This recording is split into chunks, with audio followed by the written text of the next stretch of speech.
Bismillahirrahmanirrahim. Assalamualaikum warahmatullahi wabarakatuh. Bihamdillahi wassalatu wassalamu ala rasulillah wa ala alihi wa sahbihi wa mawalah wa la hawla wa la quwata illa billahi wa ba'du. Qala Allahu azza wa jal: Ya ayyuhalladzina amanu taqullaha haqqa tuqatih wa la tamutunna illa wa antum muslimun. Wa qala sallallahu alaihi wasallam: Man salaka tariqan yaltamisu fihi ilma sahhalallahu bihi tariqan ilal jannah. Amma ba'du, ma'asyiral muslimin yang dimuliakan Allah Subhanahu wa taala. Alhamdulillah, di malam hari ini tentunya dengan izin Allah Subhanahu wa taala kita kembali bisa duduk untuk bermajlis ilmu dari Masjid Pesantren Tahfidz Al-Quran dan Bahasa Arab Jabal Uhud Al-Islami di Ban, Batam. Salawat dan salam marilah kita aturkan kepada Rasul kita yang mulia, Nabi besar Muhammad sallallahu alaihi wa ala alihi wasallam. Pembahasan di malam hari ini kita akan mengkisahkan tentang awal mula terjadi lesbi dari kaum wanita. Kalau sejarah homoseksual itu mungkin sering Anda dengar, tetapi mungkin kebalikannya dari kaum wanita. Kapan terjadi perbuatan yang dianggap fahisyah, dianggap sangat buruk sekali, yang dilakukan kaum Hawa? Ini yang kita akan kisahkan di malam hari ini. Mudah-mudahan menjadi ibrah dan pelajaran khususnya bagi kalangan wanita. Ma'asyiral muslimin yang dimuliakan Allah Subhanahu wa taala. Kisah ini masih berkaitan dengan kisah kaum Lut alaihi salatu wassalam ketika berdakwah di negeri Sodom. Al-Imam Ishaq ibn Bishr dan juga Al-Imam Ibnu Asakir meriwayatkan dari Abdullah ibn Abbas radhiyallahu anhuma. Jadi kaum Sodom itu diberikan oleh Allah Subhanahu wa taala berbagai macam nikmat, terutama dari hasil tumbuh-tumbuhan, biji-bijian, buah-buahan. Itulah secara global penghasilan orang-orang Sodom. Sampai pada waktunya Allah Subhanahu wa taala kemudian tahan hujan, sehingga kemudian terjadi qahd, terjadi pacaklik yang berkepanjangan. Karena pacaklik yang berkepanjangan inilah, maka akhirnya kemudian banyak tanaman-tanaman yang mati, banyak buah-buahan yang tidak berbuah, dan begitu juga biji-bijian, sehingga lambat laun mereka mengalami kelaparan. Sehingga yang tadinya kaum Sodom ini bisa memenuhi hajat bukan hanya satu negeri Sodom, tetapi negeri-negeri tetangganya, itu juga merasakan nikmatnya karunia Allah yang Allah anugerahkan ke negeri Sodom. Tapi setelah terjadi pacaklik untuk negeri Sodom sendiri, kekurangan, terutama di daerah-daerah luar, sehingga mereka terkadang masih didatangi orang-orang yang di luar negeri Sodom untuk mencari makanan, terutama buah-buahan dan biji-bijian. Lah dari sini tentu dijadikan sebuah kesempatan bagi iblis dan syaitan untuk merayu kaum Sodom. Maka akhirnya kemudian syaitan pun datang ke kaum Sodom, berawal dari kisah dua orang laki-laki yang memiliki kebun dan tidak banyak buah-buahan yang berbuah. Syaitan datang kepada dua orang laki-laki ini dan mengatakan, ij'alu, jadikan bagi mereka, man akhadtum fi biladikum ghariba, siapapun yang datang ke negeri kalian untuk mengambil makanan dari ghariba, dari orang-orang asing, agar mereka pertama aghramuhu arba'ata darahim, mereka harus membayar 4 dirham, dan yang kedua antangkihuhu, kalimat nikah artinya jima, dan kalian harus mengajak untuk melakukan hubungan sesama jenis. Tentu tujuannya awalnya hanya untuk menekan supaya banyak orang-orang luar tidak ke negeri Sodom lagi, karena takut kalau seandainya mereka mengambil, mencuri buah-buah yang negeri Sodom, maka sebagai hukumannya mereka akan didenda 4 dirham dan juga mereka disuruh melakukan homoseksual pada awalnya, sehingga orang-orang luar takut ke Sodom ini. Sampai suatu ketika syaitan kemudian menjelma laki-laki sebagai laki-laki yang sangat tampan sekali, dan dia seolah-olah orang yang asing yang berhajat kepada buah-buahan, kepada makanan yang ada di kebun dua orang negeri Sodom ini. Akhirnya kemudian syaitan yang tasyakkul ini beralih rupa menjadi laki-laki yang sangat tampan sekali, masuk ke kebun itu. Kemudian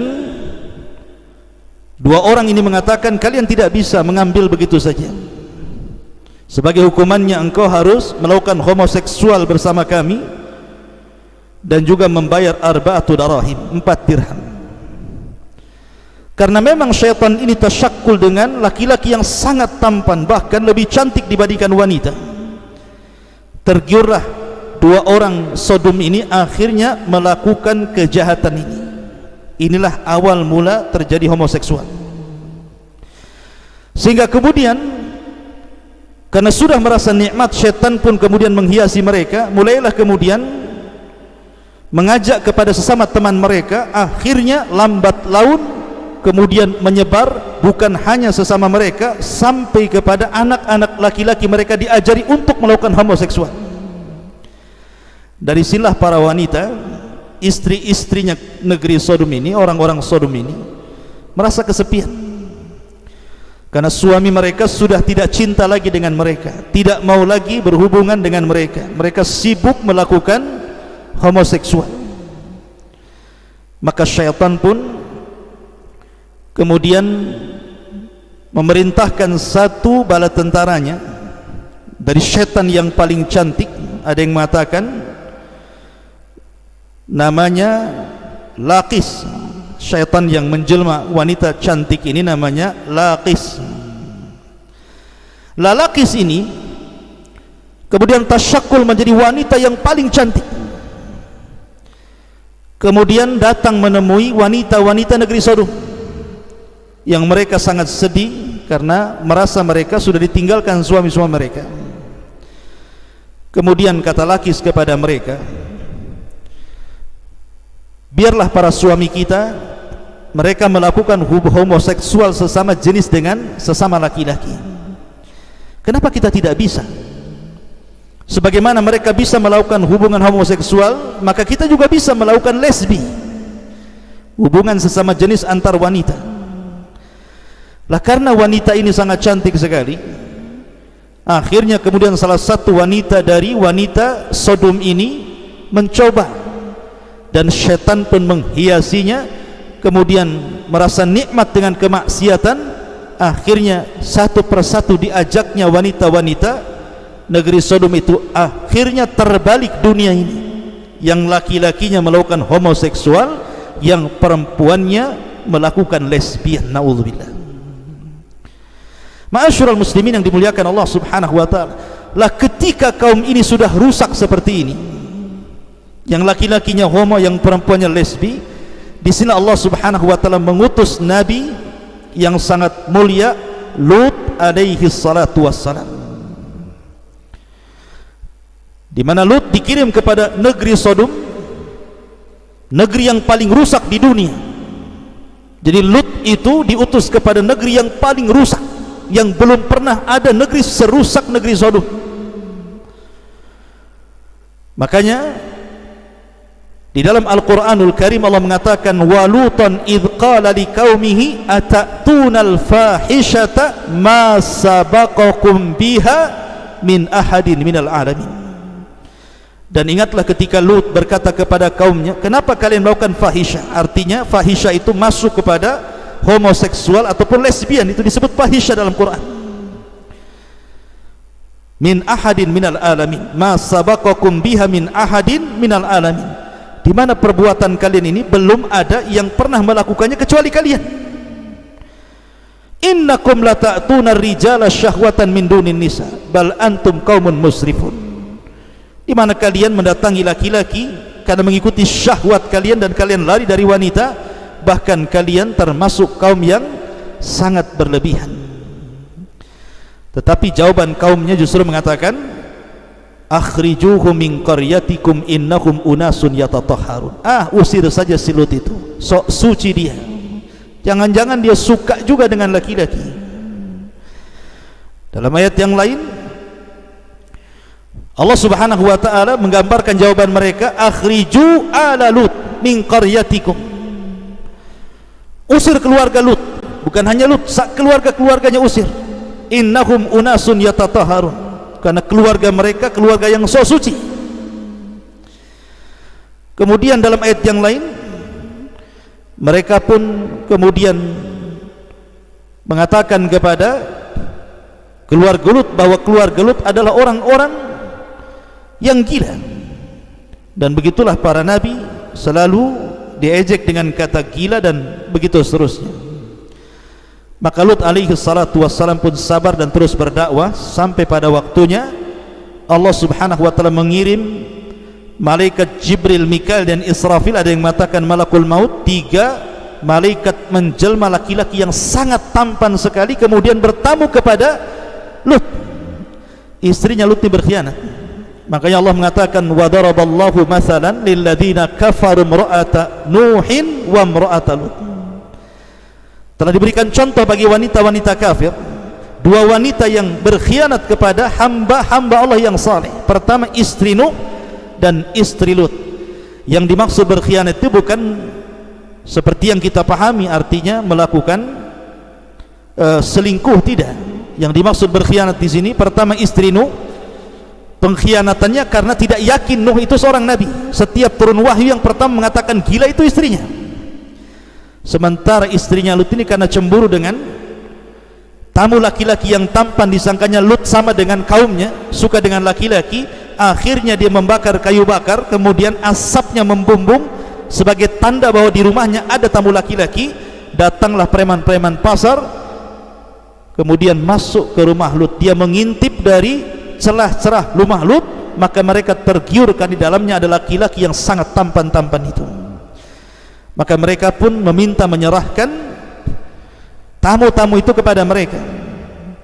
Tetapi Lut alaihi salatu wassalam berusaha untuk menghalanginya.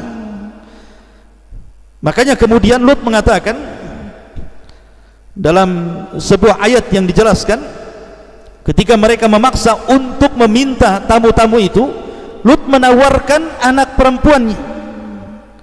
Tetapi kemudian mereka pun tidak mau dan tetap kekeh ingin mendapatkan tamu laki-laki yang tampan itu.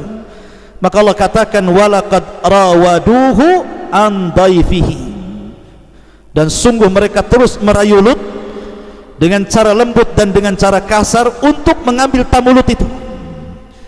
Maka ketika Lut sudah tidak bisa lagi bertahan karena ramainya preman-preman yang mendobrak rumahnya itu, maka Jibril mengatakan dan memberitahu bahwa kami adalah para malaikat yang datang untuk mengadab mereka. Maka pertama keluar dari rumah itu adalah Jibril. Apa yang dilakukan Jibril? Fatamasna a'yunahum fadhuku adzabi wa nuzur. Maka tiba-tiba Jibril kemudian beralih rupa menjadi bentuk aslinya, dihempaskannya satu sayap sehingga orang-orang di sekitarnya keluar mata mereka dari lubang-lubang mata mereka, semua buta. Tetapi ini azab yang mengepung rumah Lut saja. Kemudian Jibril pun mengatakan kepada Nabi Lut dan juga keluarganya agar meninggalkan rumahnya sebelum subuh, karena azab akan ditimpakan kepada kaumnya. Maka Lut pun mengambil dua anaknya dan juga mengajak istrinya, tetapi ada satu kalimat yang tidak diberitahu istrinya. Apa kalimat itu? Janganlah menengok ke belakang. Yang itu hanya diberikan kepada anak perempuannya saja. Maka ketika keluarga Lut berusaha untuk kabur dari negeri Sodom, lah istrinya ini tidak tahu kalau ada larangan tidak boleh melihat ke belakang ketika mendengar jeritan. Rupanya ketika betul-betul diazab kaum Sodom, istrinya menengok ke belakang, maka istrinya pun kemudian keluar matanya. Kemudian Allah subhanahu wa ta'ala hancurkan dan Allah wafatkan dalam kondisi kafir. Maka Allah menyelamatkan Lut alaihi salatu wassalam, dan Allah katakan inna fi dzalika la ayatan wa ma kana aktsaruhum mu'minin. Ini semua adalah tanda bukti kekuasaan Allah, tapi kebanyakan orang-orang tidak beriman kepada Allah azza wa jalla. Wallahu a'lam bishawab. Ini yang bisa sampaikan, mudah-mudahan ada manfaatnya. Subhanaka bihamdika asyhadu an la ilaha illa anta astaghfiruka wa atubu ilaik. Allahu ta'ala a'lam. Assalamualaikum warahmatullahi wabarakatuh.